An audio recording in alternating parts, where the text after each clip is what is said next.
All right, and we are live. Good morning, everybody, or good afternoon. This is Raging Mandrill doing our latest stream on the Ukraine. I have with me the Noble Crusader and the illustrious Paul Fahrenheit. Hello, gentlemen. Hello, How are Raging you, sir? Mandrill. I'm doing very well, thank you. So today we're just going to give everybody a brief hour-long sit rep, about an hour, like usual, of the continuing situation in Ukraine from a tactical, operational, and a strategic level. Um, I will briefly share with you all a map here that I have.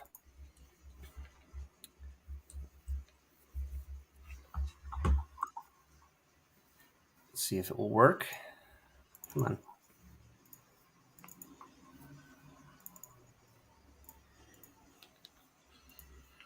There we go. Okay. All right. That should do it. All right. So this is the current map of the Ukraine. Let's see. Can everybody see that? All right. Yes, they can. That should do it.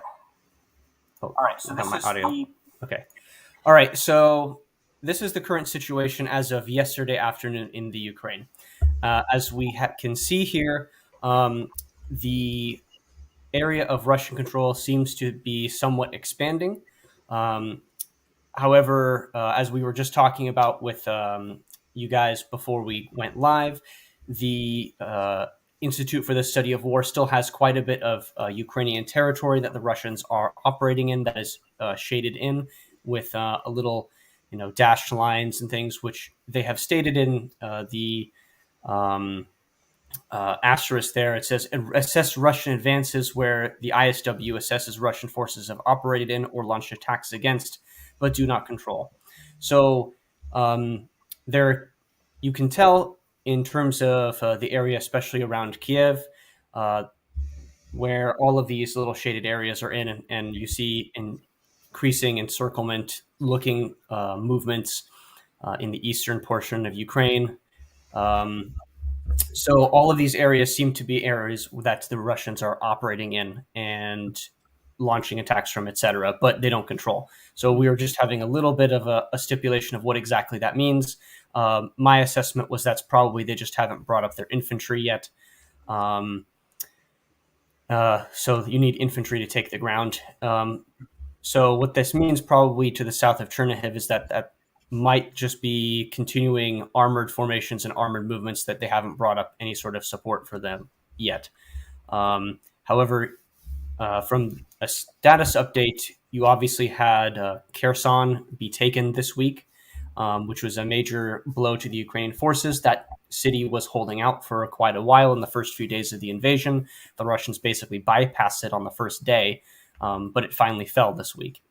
Mariupol, which is a port on the Sea of Azov, it's the last Ukrainian port on the Sea of Azov that had not been captured yet, is now essentially surrounded.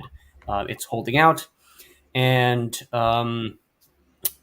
as I understand it, the Ukrainians and the Russians have kind of a temporary ceasefire for the next few days where they've established humanitarian evacuation zones from the major cities, Mariupol especially. So we will continue to see, I think, a little bit of a Russian stall here in terms of like not launching major attacks or not launching major artillery and airstrikes. So that's basically the situation on the ground as it stands as of this morning and of yesterday morning. Well, yeah. Well, in my opinion, I do think like for now they will focus on humanitarian aid, but based off of the trajectories that we're seeing in the map, I do think Russia will eventually, continue their advancement onto Kiev and onto Mariupol once their infantries come. Because you can see in the map that they're basically trying to like encircle Kiev in order to capture it. So that's what I think they're trying to do. I think they're just keeping their eyes on Kiev as well as some of the other southern cities in order to basically cripple Ukraine. Yeah, and on top of that, I feel like one of the reasons that Russia has been moving so slowly I talk about this on the episode of Thomas's podcast. I was just on episode 3 of Mind Phaser with me, Thomas, and Joe Lauren from Imperium Press. But Russia's high command has implemented some of the strictest ROEs I've seen in any sort of modern theater of warfare, even stricter than what we had going into Iraq. And they are trying their absolute damnedest not to, have some massive fucking civilian massacre or something of that like occur, which could be a very easy provocation for NATO forces or escalated NATO support. Basically, Russia is going slow and going consciously for a reason. And I think that combined with some unfortunate placements of Ukrainian assets and logistical issues and the like, and misinformation, I think that's the reason why their progress has seemingly halted over the past couple of days.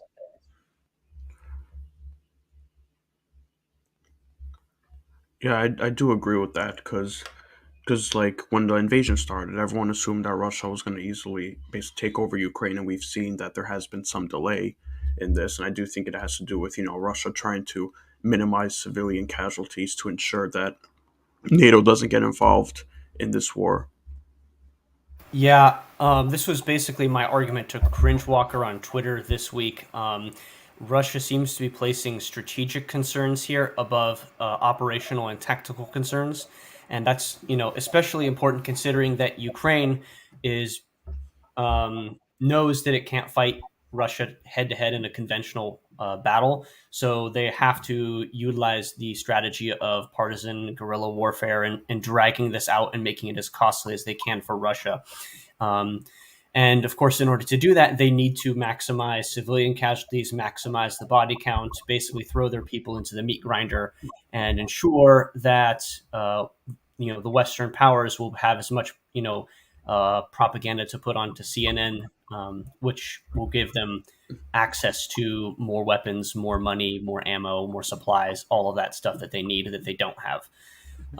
So that's like primary consideration for Russia is to ensure that the Ukrainians don't get access to all of that stuff as well. Yeah, because I do think like one of the reasons as well, there have been many reasons as to why Ukraine armed its civilians. It was to obviously defend it from Russia, but also to fight in guerrilla warfare because, as you mentioned before, Ukraine can't win head to head in a conventional warfare with Russia. So they're relying on guerrilla warfare. And another reason as to why I think they sent their civilians out to the front line was because they knew that there would be a high chance that the Russians would obviously kill them, and so they could use this as a way to like make it seem as though Russia is targeting civilians on purpose to receive more support from the West. Right, Well, in and I've addition, seen. Oh, go ahead, Paul. no, go ahead. Uh, Okay. so Well, you're in also addition, seeing. this is Oops. All right. Go ahead, Paul. For real this time. I was just gonna make a comment that that this is in line with the Russian way of fighting. The Russian theory of warfare differs quite greatly from the Western theory of warfare. Russia takes Clausewitz quite a bit more serious than the West does in terms of prioritizing strategic and theater level objectives over operational and strategic. And this is something that's been going back since at least World War II, but probably all the way back to the Napoleonic Wars. Just a small thing I wanted to throw out. This is in line with Russia's wheelhouse. Yeah, I do have a question on that front, actually. So you said earlier that the Russians have a much stricter rules of engagement in this conflict than we had in Iraq and Afghanistan. Can you tell us like some of the specific differences that they have and why that is so? What things can't they do under those rules of engagement? So I'm not going to go into like specific details like regulation lines and shit, but like to get down to the bottom line, right? Russians are, keeping their guys from targeting there's been rumors about, and I think these are true, that Azov and other such you not just Azov though, they're just the biggest offenders, have been placing artillery assets, javelins, machine gun nests, et cetera, in civilian apartment blocks and the like. And Russia, as you can see in like the Chechen War, where their urban warfare strategy was just make the apartment block a parking lot Um, so it appears Russia is keeping their soldiers from firing on any sort of civilian apartment blocks at all, even those with military emplacements. They're just kind of bypassing them. That's why I think they haven't taken Kharkiv as quickly as they have, or Mariupol as quickly as they could have. In addition, I'm less familiar with what our ROEs in Iraq and Afghanistan were, but I know for a fact that that we gave the okay for guys to blow up buildings, calling JDAMs on fucking villages and shit. If there were guys there. This is not the case in Russia because if Russia had those same ROEs, then we'd see Ukraine massively overblowing these civilian casualties Russia is inflicting. Um, so the general answer I have to that question. Gotcha. Yeah, it is fascinating to watch the Russians operate here. They're very aware of what the West seems to be doing, right? And going back to the Clausewitzian warfare, I'm extremely surprised that the Russian armor in the northeast that's heading to Kiev hasn't actually tried to encircle the Ukrainian forces in the east yet. So that's very surprising. I'm also of the opinion as well that it's very surprising that the Russian Air Force hasn't actually done more. So I think that a lot of that has to go into what you just said, Paul, with their restrictive ROE. They probably are trying to limit civilian casualties to their utmost extent. And I do wonder, right? So the um, strategy for the Russians here, because they're still launching a couple airstrikes here and there. You still see a couple precision missile strikes here and there. I kind of almost think like with the establishment of these humanitarian corridors from the major cities, that this is kind of like a strategy of, okay, I'm going to bomb here, I'm going to bomb there. It's telling the civilian population, get out, get out. This is a war zone. We don't want you here. We don't want you to become a casualty. Please leave, essentially. So to me, that's what these two things in conjunction seem to be the message from Russia. Yeah, I do agree with that because they see the civilians as a burden, so they feel it's best for the civilians to leave. I think that's also why they've agreed to like provide humanitarian aid in some news outlets I've read. So I do think that their plan is to just get the civilians out, and then once the civilians are out, then they'll launch like a full fledged invasion, and then we'll see the fall of cities like Kharkiv and then Kiev and many more. Yeah, but you have to keep in mind, right, that the Ukrainian government is currently mass conscripting like all fucking male civilians, like I think 18 to 60, that are physically capable of carrying a rifle. So I'm actually very surprised that Ukraine agreed to these humanitarian corridors with Russia, seeing how they're literally founding Volkssturm units like a week in the war. Um, and I don't know if the humanitarian corridors apply to these fighting aged men, or if they just apply to anyone who is not one of those fighting aged men. Um, that's going on. So this really is a surprising move from Ukraine because that goes again, as to your point, Mandrel, it goes against Ukraine's strategy of making Russia cost and spend as much as they possibly can on this war. So I don't know. I mean, that's just a surprise to me. Well, I don't think it's really a surprise, right?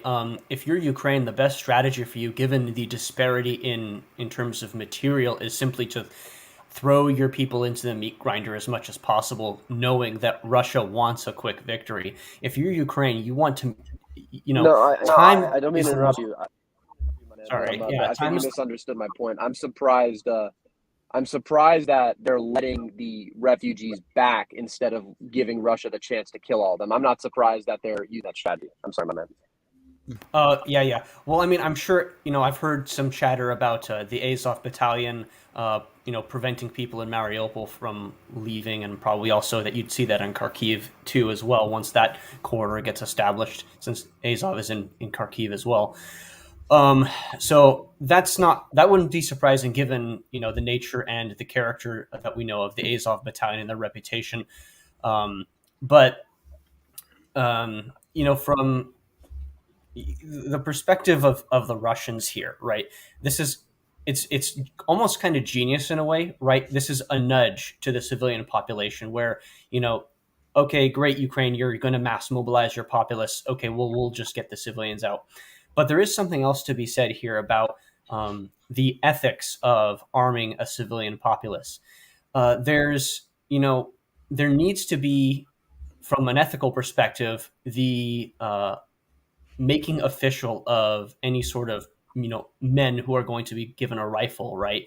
You can't just give a civilian a rifle and tell them to go fight. There needs to be some sort of official documentation. There needs to be somebody given some sort of uniform, even if it's a haphazard uniform. At least he has a blouse and a pair of pants or something, right?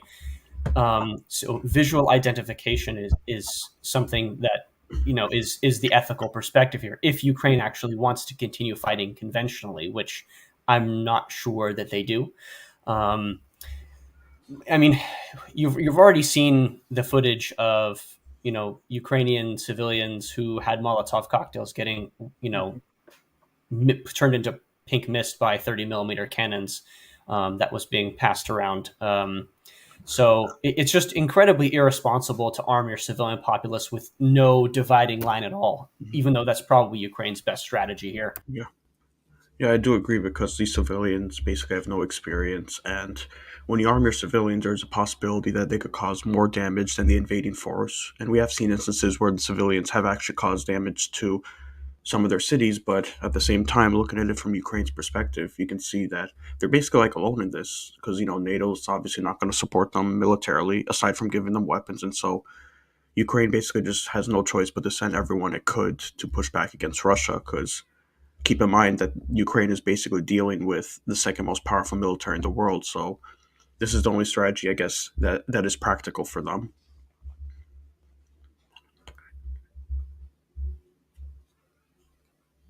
Yeah, I find it incredibly reprehensible to do that, and I personally find it dishonorable.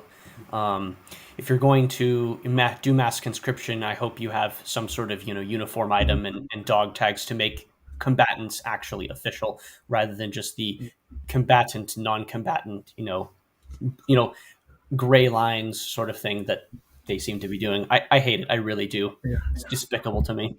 yeah, I do agree that it is really immoral because you're just giving your civilians weapons and telling them to go in the front lines, and it's just horrific.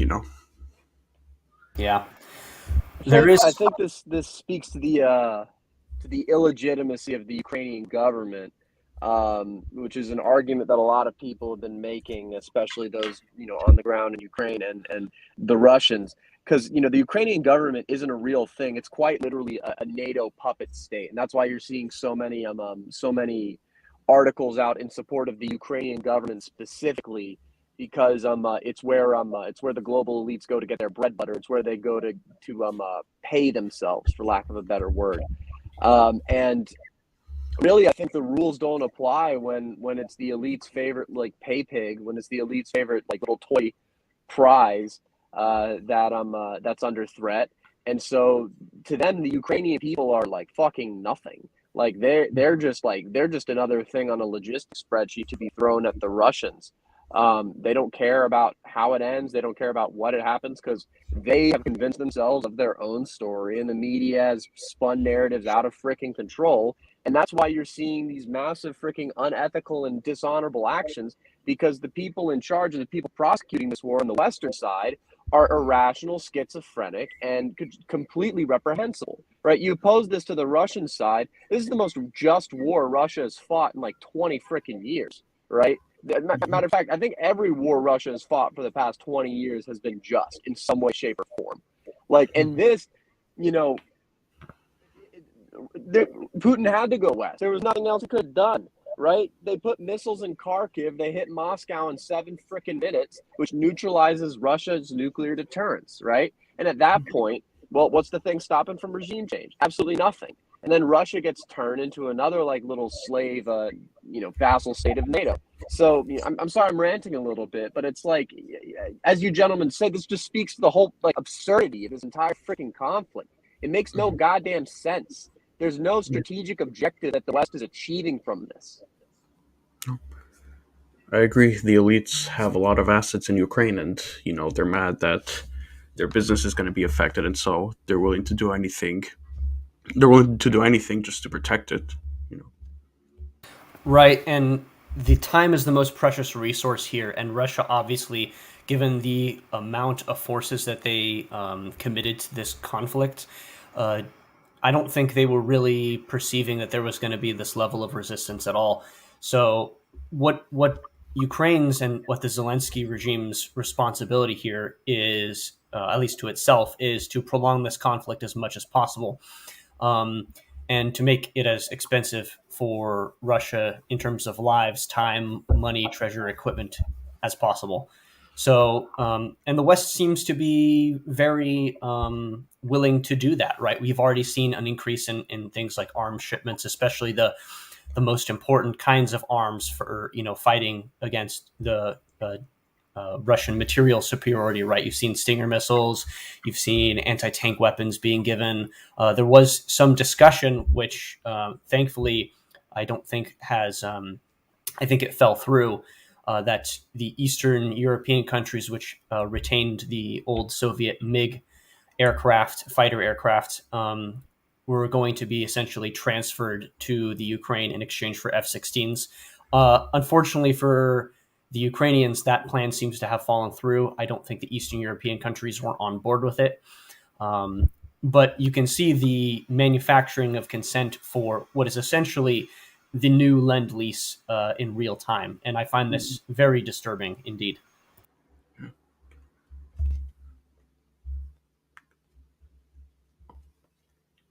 Yeah, it really is because you're seeing an influx of weaponry just being poured into Ukraine, and Russia's even come out and is like stating that, they stated that the sanctions that were imposed are an act of war. They stated that if NATO decides to impose a fly zone, it's an act of war. So what we're seeing is an escalation of between NATO and Russia through this proxy war in Ukraine.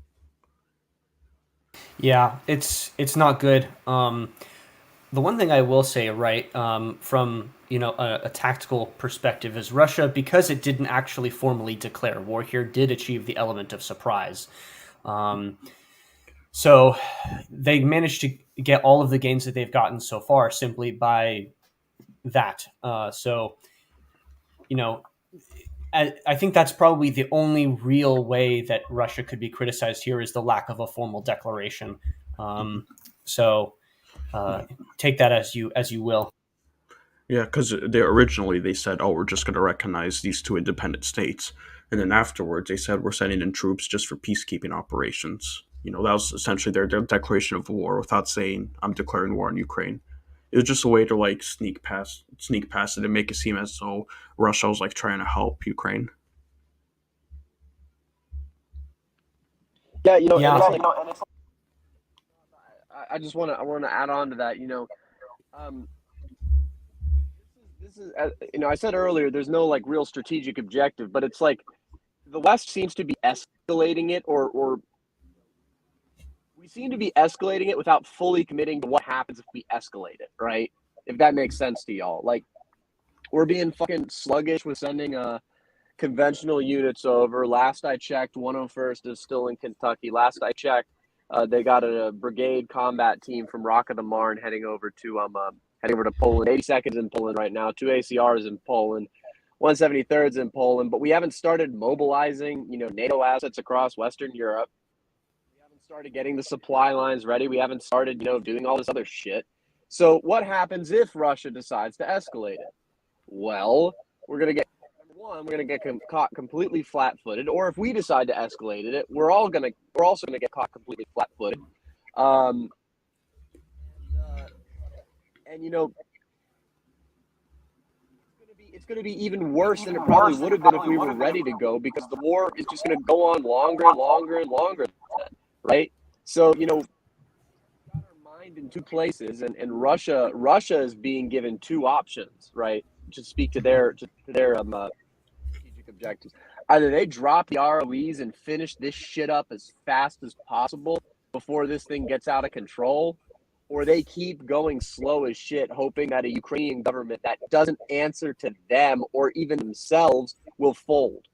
So I see it. We've got three shitty options ahead of us. Right. There are no good options here that I see for anybody really. Um, and just to go back to your point, Paul, I mean, the Russians seem to be taking the third option here, which is to go as slowly as possible in order to avoid giving the GA a propaganda victory. But they're also, making some progress, at least in terms of like getting their logistical supply lines in order, making sure that if there's any sort of attacks which happen in the future are probably going to happen successfully. So, I mean, we'll see what happens next, but there seem to be picking the middle ground here, which I'm not sure that that's the right course of action. If you're going to pick the middle ground, usually you don't get either of your objectives done. Yeah, because what it seems is that the West is willing to do anything, in order to ensure that Russia is basically pushed back. We're seeing them give this weaponry. We're seeing them talk about a no-fly zone. And just out of curiosity, has there been any reports of like the West sending in weaponry to the Azov battalion or no? Not that I've seen. Mostly, this seems to be weaponry that's being given directly to the Ukrainian government, is the way I understand that relationship. Yeah, some of it is also being handed It out to ends up there. civilians as well. Oh, hey, American Populist, how you doing? Good, yeah, sorry, I was waiting. Yeah, no worries, no worries. So, like you were saying?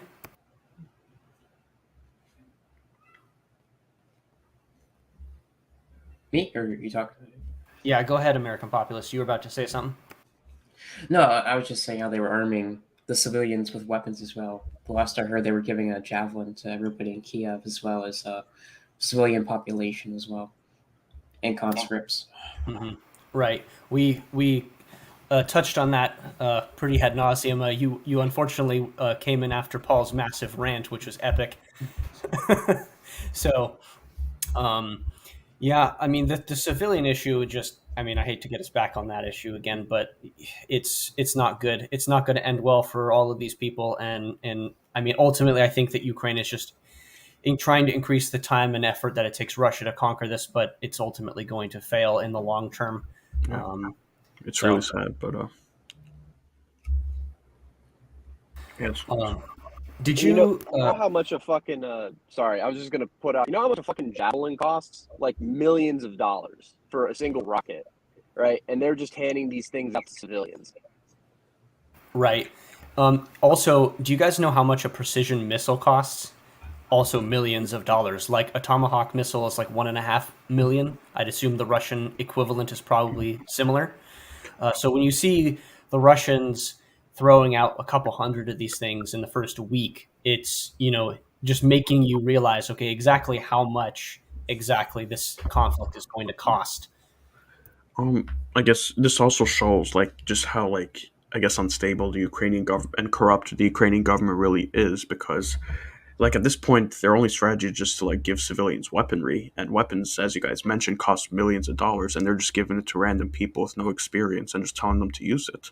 So it just shows just how weak this government is. Yeah, it's very Also, unfortunate.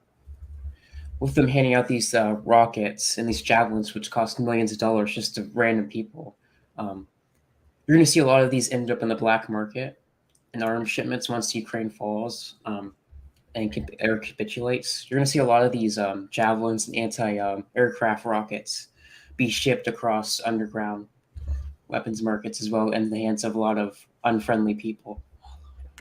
I think They're going to shipments end up are in the Middle already East. showing up in fucking Ethiopia. Like still during the war. Yeah, like it's crazy how the government is just putting so much faith in the people. Like there could be many civilians that are criminals that could just sell it off to the black market, as America Populist said. It's just really insane. Yeah, speaking of the criminals issue too, I mean, the Zelensky government has resorted to literally opening the prisons and allowing people who are convicted criminals to, join its armed forces, basically. And we've seen the consequences of that combined with, throwing out tens of thousands of weapons to random people on the street. Which there was some video earlier this week, I think it was on Monday or Tuesday, of um, civilians which basically started up their own checkpoint and shot other civilians. So, it's just maximizing the, possible chaos of the situation. And that didn't need to happen whatsoever.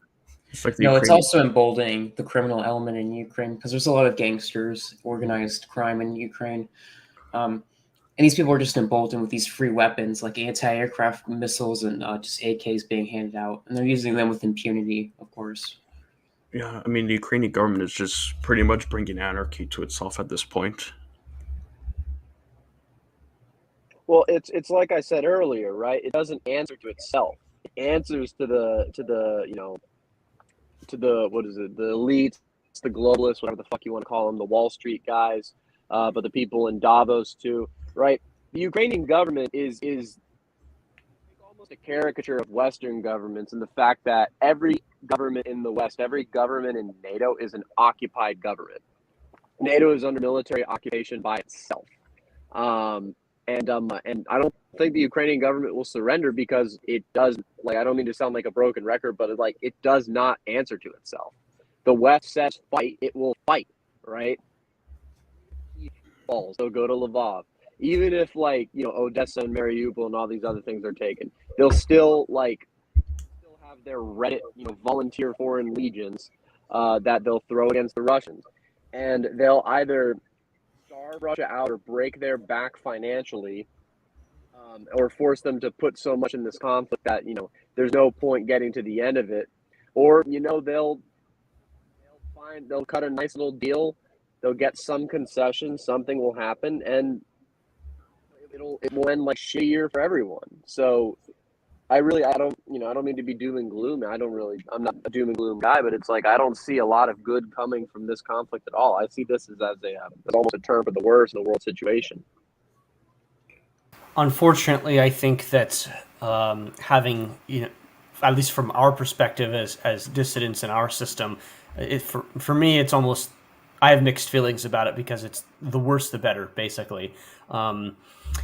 Seeing Russia get kicked out of SWIFT and seeing the financial sanctions being levied, Russia will respond to that stuff. They will recover. It will hurt them in the short term, but they will find alternatives. So on a strategic level, it's going to be quite impossible, I think, to isolate Russia. It's going to hurt the West economically more in the long term because, it just means that there will be alternatives that people can participate in that are not, the dollar, basically.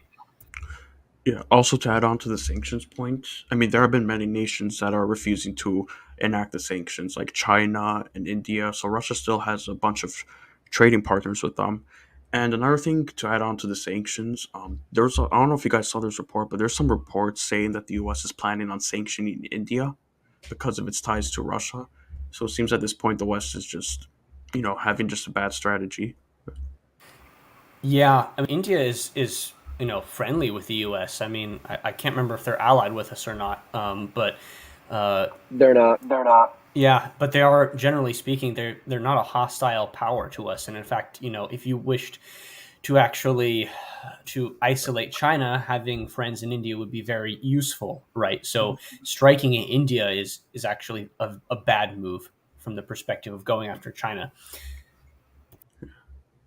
Yeah, they did the same thing with Serbia because Weren't we Serbia doing refused to level sanctions against Russia as well. So you see them demonizing Serbia as well. Yeah, I saw a post on 4chan about that actually the other day. There was a Serbian post, and he's like, "Yeah, Serbia had sanctions on it in the '90s, and we figured out how to replace everything. Like, made us expert smugglers and a lot of people a lot of money." And he's like, "Yeah, sanctions will make some men poor, but it will also make some men rich." And then at the bottom he had, "Did sanction ruin our lives? No."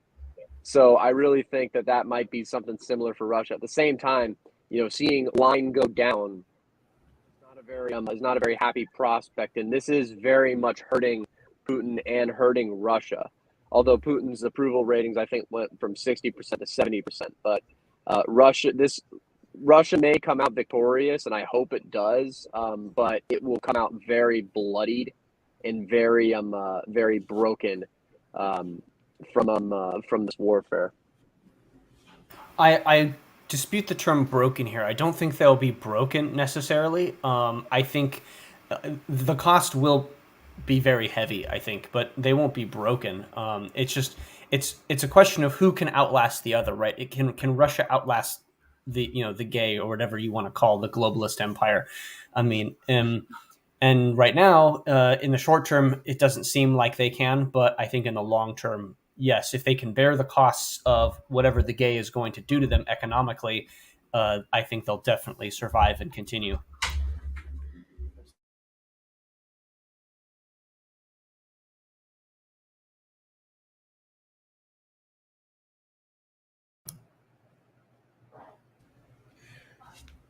Yeah, I definitely think so. Also, kicking Russia out of SWIFT hurts the global system as well because it's going to force China and Russia to work on that Chinese alternative to SWIFT, which will hurt the West long term, although not in the short term, but it will in the long term, as getting other countries off the dollar as the main system currency for the Swiss system will hurt the U.S. empire in the long run. Oh yeah, we are definitely seeing the gradual collapse of the dollar and government currency, and this may also benefit, digital currency like crypto.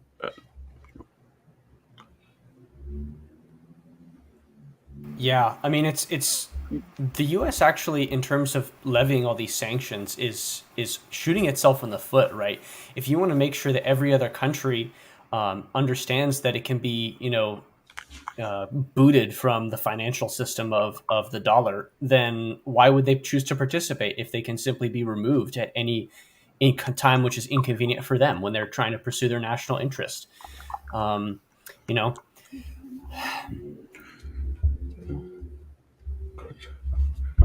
Well, Because Thomas made this point on BAP Show, I think, either BAP Show or the podcast. I think he made the same point on both episodes. Thomas made the point that it's not like Russia and the United States are like massively economically intertwined.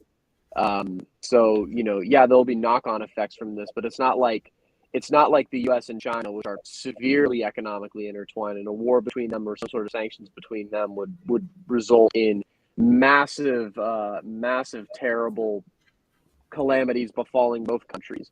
But Russia and the United States are more or less like, other than SWIFT and like other things, right? And I think even OPEC agreed to make a deal with Russia. I'm not entirely sure on that, but I'm pretty sure OPEC did, as well as China and India and that like. So I don't know. This may not be as bad for Russia as I may have characterized it earlier in the stream, but anything can happen.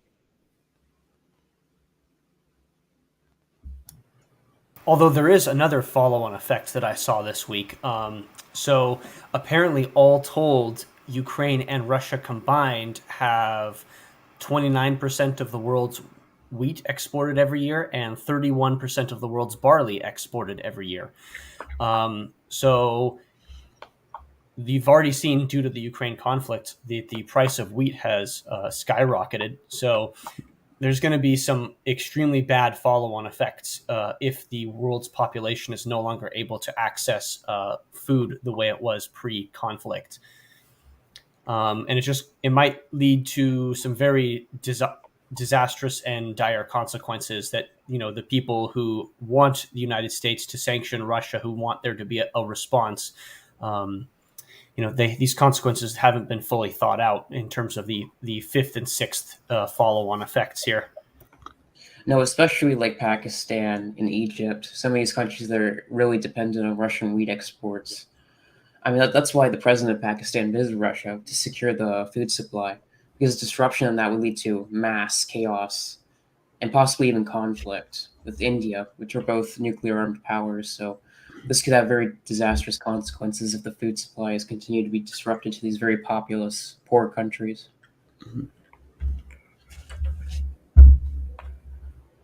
Which has a further domino effects. If, like, let's say Bangladesh's population starts collapsing, then that could lead to scenarios similar to same with Pakistan. The whole subcontinent. So let's say you have massive population collapses all over the place because of the interruption of the Russian wheat crop, right? Well, the U.S. is a net exporter of food. I think we export more than we produce ourselves, which is I could be wrong on that. Don't quote me on that, but I think that's true. Um, the U.S. doesn't have a national grain reserve like China does because every single year since like 1776, I think the United States farmers have collectively produced enough food for our consumption needs. So I agree with y'all that I think I'm with this interruption of the Russian wheat crop, um, they could be massive knock-on domino effects worldwide. And I think like in terms of this growing population as it's been for like the past 75 years, I think that might be halted and it might start getting pushed in the other direction. Yeah, that's an interesting point there, Paul. And given what we know about the current elite class and how they seem to be very into manipulating the population, or if they're you talk about the communist elements in the left, they're the one thing that they always do is tinker with the food supply, right? So the real conspiratorial angle, if you wanted to take this, would be to actually say that, well, Vladimir Putin is was at least a young leader under the World Economic Forum back in the day. So, I mean, the real conspiratorial thing here is well, what if he's doing this on purpose? Because that aligns with their goals in terms of population control. Yeah, it is possible because I do know there have been times when like Putin has met with the World Economic Forum. So I mean, it could be a possibility that this could be part of their population decline agenda. But I don't know. But I would have to look more into that though. Yeah, that's just me Well, if spitballing. that's the I don't. case, then there's nothing we can really do about it, right? Like they hold the reins of power right now. If they decide to push the fucking big red button that's like start polling, well, what can we really do about it? Right. This is actually why at the U.S. event, I don't mean to tie this back to that like so many streams have been doing, but at the U.S. event, this is why I'm really glad that that we started talking about a lot of parallelism and like sort of securing our own food supplies locally, and getting out of the cities and the like. So I think that's where I don't mean to shift this from Ukraine to about what our strategy should be, but I think given the possibilities of these knock-on food supplies, we should really start focusing more on making ourselves self-sufficient, because could be a very, if it's not Russia Ukraine, right, what's to say the next big old crisis won't come around and start causing these effects, right? So I really think these are things we should be keeping in mind and we should be moving towards sooner rather than later.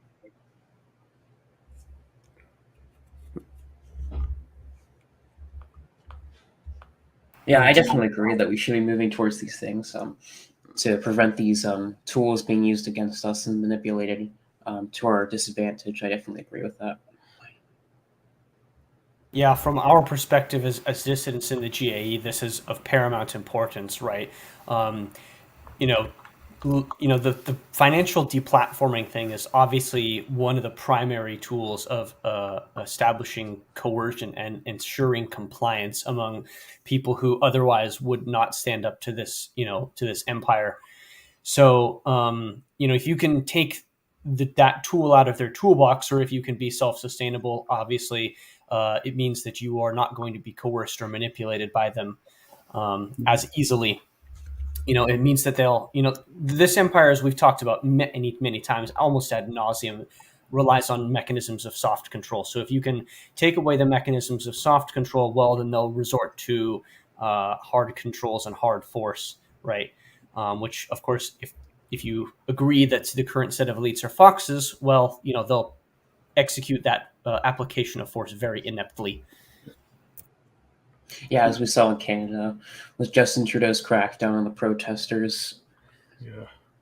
Yeah, I do believe that the U.S. has to be, self-sufficient with its resources, because then this is just going to make us dependent on what the World Economic Forum and all these international organizations want. But the problem is, since our government is being run by those who support the globalist agenda. They're essentially making us dependent on the world.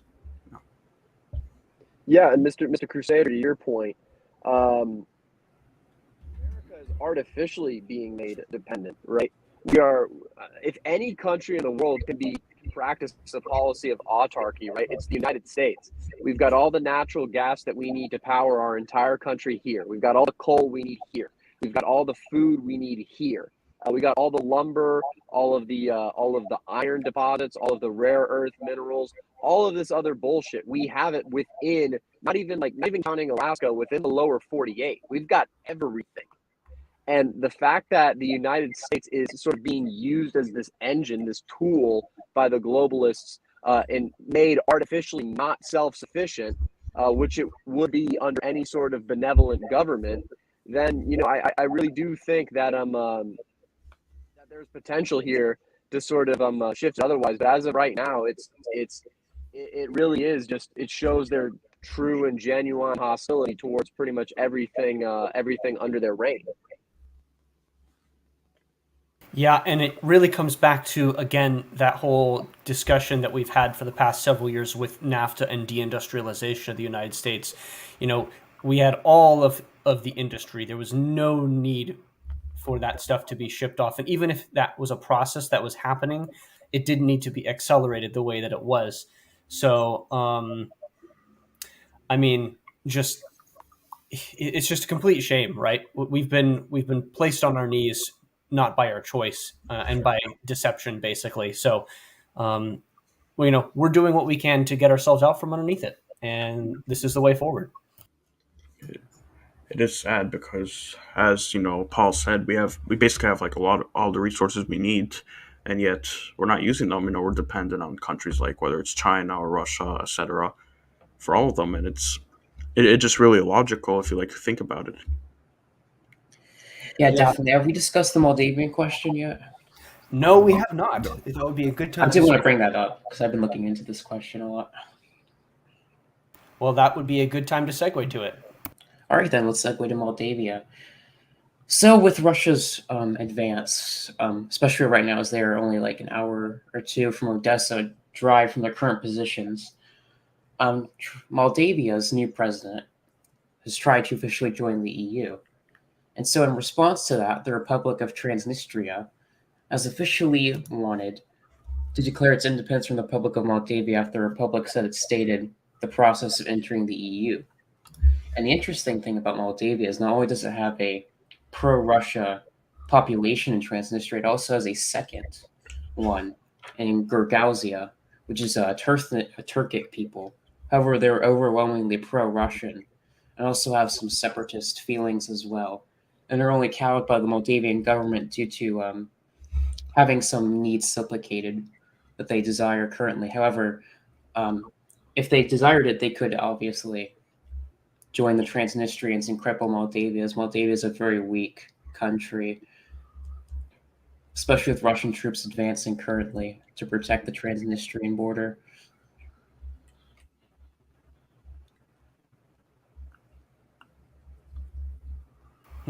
Yeah, that seems to set us up for the next round of conflict here. So I just did a quick Google search because I couldn't remember it. And so Moldavia is not actually part of NATO, which I find fascinating considering its position in Eastern Europe. So, that'll be the next fight, basically, that we can already see. Yeah, and Russia and Romania have a long history with Romania as well that goes all the way back to World War I and World War II. So this could get very interesting, especially if the Russians decided to support the Transnistrians and maybe even the Gagauzzians if they tried to seek their independence and the Moldavians tried to retake those territories. Have the Russians even returned Bessarabia? Or not the Russians anymore, I guess, but do the Ukrainians still hold Bessarabia? I think they do, although I'm not entirely sure about that. Because I know Ukraine gained a lot of territory post World War II. So yeah, that's historically been a Romanian territory, and I don't know if this is still the case, but there were quite a few oil deposits there. I think that's where the majority of remaining oil deposits were. Mhm. So you guys think that Transnistria is basically going to secede from Moldova once the Ukrainian conflict ends? I think that's Possibly. probably the next staging ground, right? If there's an ethnic component there, if there's a cultural component there, if there's a sympathy thing there, or a political movement there, I think that that's the next place that Putin could expand to if he really so desired it. Yeah, also it could cut his losses because Moldavia is not part of the EU or NATO, so it's not like they could intervene. Although Romania might, so it depends if they're willing to accept that irredentist movement to claim Moldavia, as the Romanians have been wanting to do since World War II, when they claimed all of Moldavia.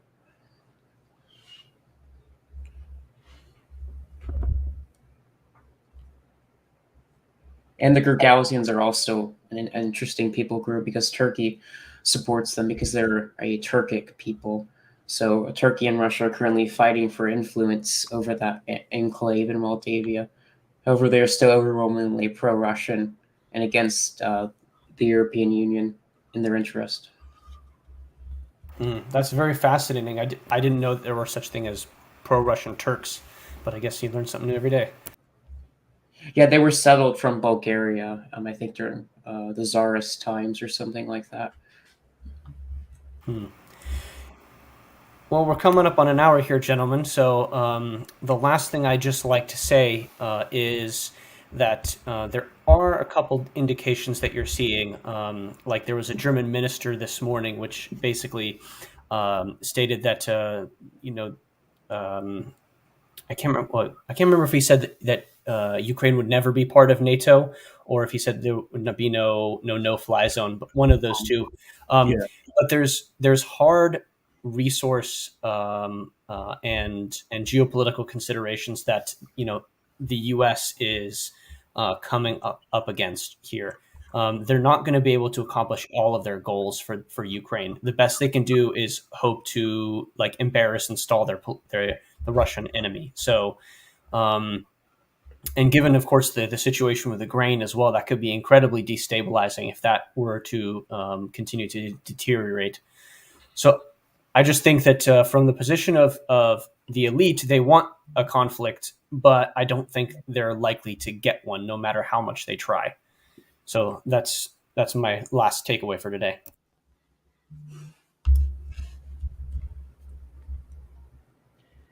Yeah, I would agree with that. And it depends on how much they continue or will supply a resistance if that does formulate, or how well the Russians could supplicate that and suppress that movement. It really depends on if that's actually going to happen or not, especially in the Western Carpathian regions of the former Austro-Hungarian Empire of Ukraine. Yeah, my Going back. final thoughts are kind of. No, go ahead. Sorry.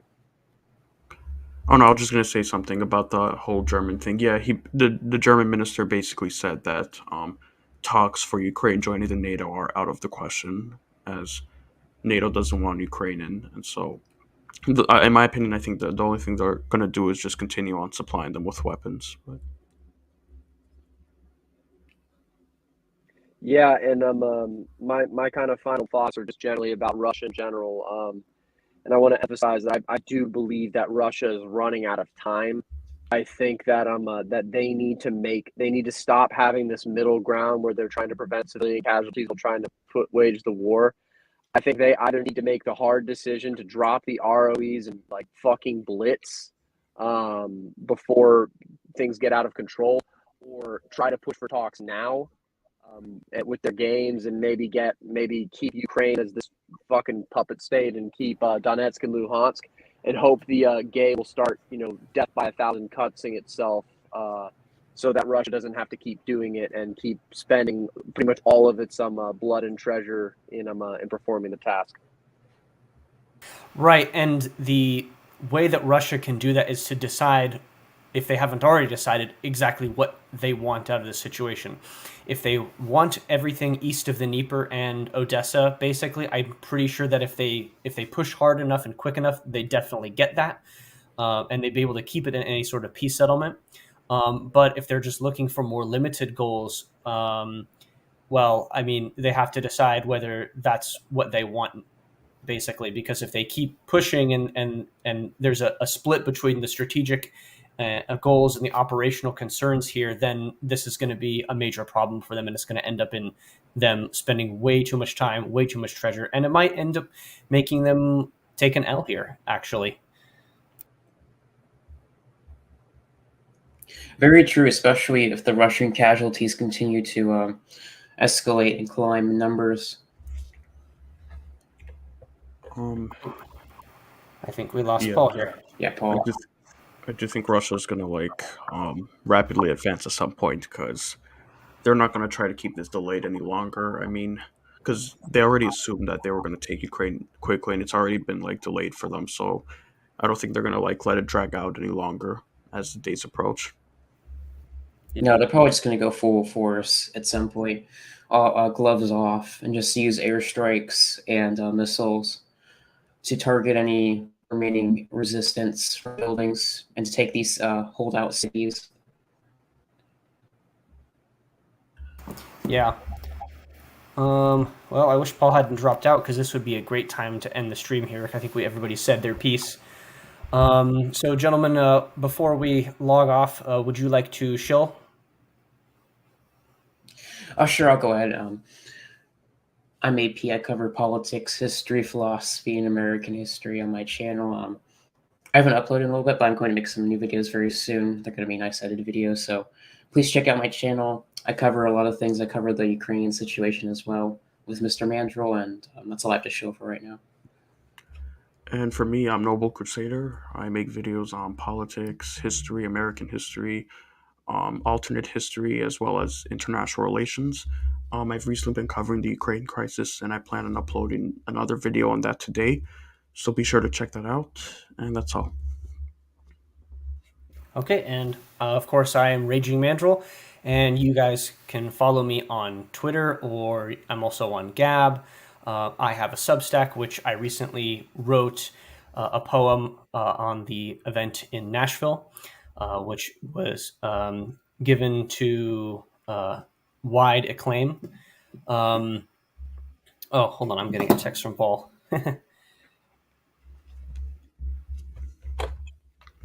Yeah, okay. So anyway, and then of course I also have my channel here. So make sure you guys like, share, subscribe, and check out my other work, which I will be having a lot more stuff coming out in the near future. So yeah, everybody enjoy the rest of the stream, whatever's left of it, and talk to you guys later.